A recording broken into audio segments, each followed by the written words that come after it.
American president Donald ട്രംപിന്റെ വാക്കുകൾക്കായി ലോകം കാതോർത്തിരിക്കുകയായിരുന്നു. യുദ്ധം തുടങ്ങി ഒരു മാസം പിന്നിടുമ്പോൾ ഇതാദ്യമായിട്ടാണ് ട്രംപ് ഔദ്യോഗികമായി തന്നെ ലോകത്തോട് സംസാരിക്കുന്നത്. യുദ്ധം മറ്റൊരു ഘട്ടത്തിലേക്ക് കടക്കാനുള്ള നീക്കമാണോ ഇവിടെ ട്രംപിന്റെ ഭാഗത്തു നിന്നും ഉണ്ടാകുന്നതെന്നതായിരുന്നു എല്ലാവരും ഉറ്റുനോക്കിയത്.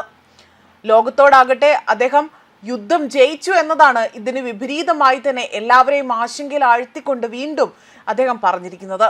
മാത്രമല്ല, ഇറാനെ നിലംപരിശാക്കാൻ തങ്ങൾക്ക് സാധിച്ചുവെന്നും ഈ അവസരത്തിൽ അത് എടുത്തു പറയുകയാണ് അദ്ദേഹം ചെയ്തിരിക്കുന്നത്. ഇറാന്റെ നാവികസേനയെ ഇല്ലാതാക്കിയെന്നും വ്യോമസേന തകർത്ത് തരിപ്പണമാക്കിയെന്നും ട്രംപ് ഇവിടെ അവകാശപ്പെടുകയാണ് ചെയ്യുന്നത്.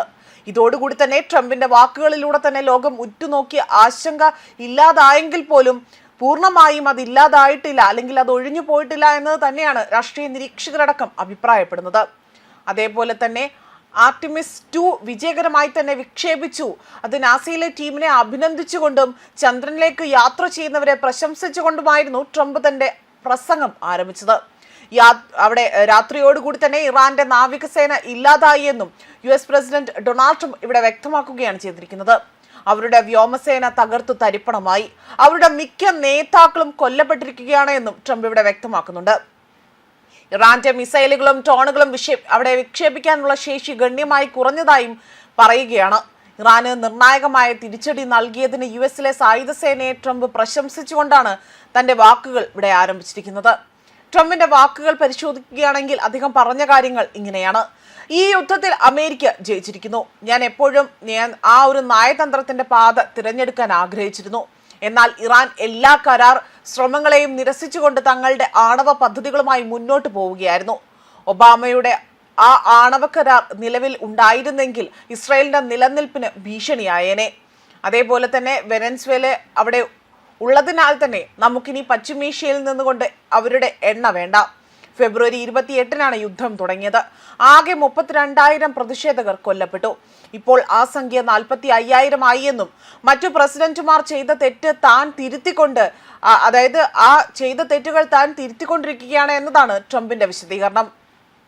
അതേപോലെ തന്നെ ഞങ്ങൾ ഈ ജോലി പൂർത്തിയാക്കിയാൽ, അല്ലെങ്കിൽ അത് ഞങ്ങൾ പൂർത്തിയാക്കാൻ പോവുകയാണ് എന്നും അത് വളരെ വേഗത്തിൽ തന്നെ പൂർത്തിയാക്കുമെന്നും ട്രംപ് പറയുന്നു. അവർ പരാജയപ്പെടാൻ അനുവദിക്കില്ല എന്ന് പശ്ചിമേഷ്യയിലെ സഖ്യകക്ഷികളായ Israel, Saudi Arabia, Qatar, UAE, Kuwait, Bahrain എന്നീ രാജ്യങ്ങൾക്ക് അദ്ദേഹം നന്ദി അറിയിക്കുകയും ചെയ്തിട്ടുണ്ട്. അവർ മികച്ച രീതിയിൽ കൂടെ നിന്നു. ഒരു തരത്തിൽ പോലും, ഒരു രൂപത്തിൽ പോലും അവർക്ക് പരിക്കേൽക്കുവാനോ അവർ പരാജയപ്പെടുവാനോ തങ്ങൾ അനുവദിക്കില്ല എന്നതായിരുന്നു ട്രംപ് ഇവിടെ വ്യക്തമാക്കിയിരിക്കുന്നത്. അതേസമയം ഹോർമൂസ് കടലിടുക്ക് വീണ്ടും തുറക്കുന്നതിനുള്ള വഴികൾ ചർച്ച ചെയ്യുന്നതിനായി തന്നെ അന്താരാഷ്ട്ര നയതന്ത്ര സമ്മേളനം നടത്താൻ ഇവിടെ UK തീരുമാനിച്ചിരിക്കുകയാണ്. ഈ ആഴ്ച അന്താരാഷ്ട്ര നയതന്ത്ര സമ്മേളനത്തിന് ആതിഥേയത്വം വഹിക്കുമെന്നാണ് ബ്രിട്ടീഷ് പ്രധാനമന്ത്രി ഇവിടെ വ്യക്തമാക്കിയിരിക്കുന്നത്. സമുദ്ര സുരക്ഷ പുനഃസ്ഥാപിക്കുന്നതിനും പ്രധാന എണ്ണ ഗതാഗത പാതയിലെ തടസ്സങ്ങൾ നീക്കുന്നതിനുമായി തന്നെ 35 രാജ്യങ്ങൾ ഇതിനോടകം തന്നെ പ്രസ്താവനയിൽ ഒപ്പിട്ട് കഴിഞ്ഞിരിക്കുകയാണ്. സമുദ്രയാത്ര സ്വാതന്ത്ര്യം ഉറപ്പാക്കുന്നതിനും അവിടെ കുടുങ്ങിക്കിടക്കുന്ന കപ്പലുകളെയും നാവികരെയും അവിടെ കടത്തിവിടുന്നതിനും ആവശ്യമായ എല്ലാ നയതന്ത്ര നടപടികളും യോഗം വിലയിരുത്തുന്നതായി തന്നെയാണ് ഇപ്പോൾ വ്യക്തമാക്കിയിരിക്കുന്നത്. ന്യൂസ് ഡെസ്ക് കർമ്മ ന്യൂസ്.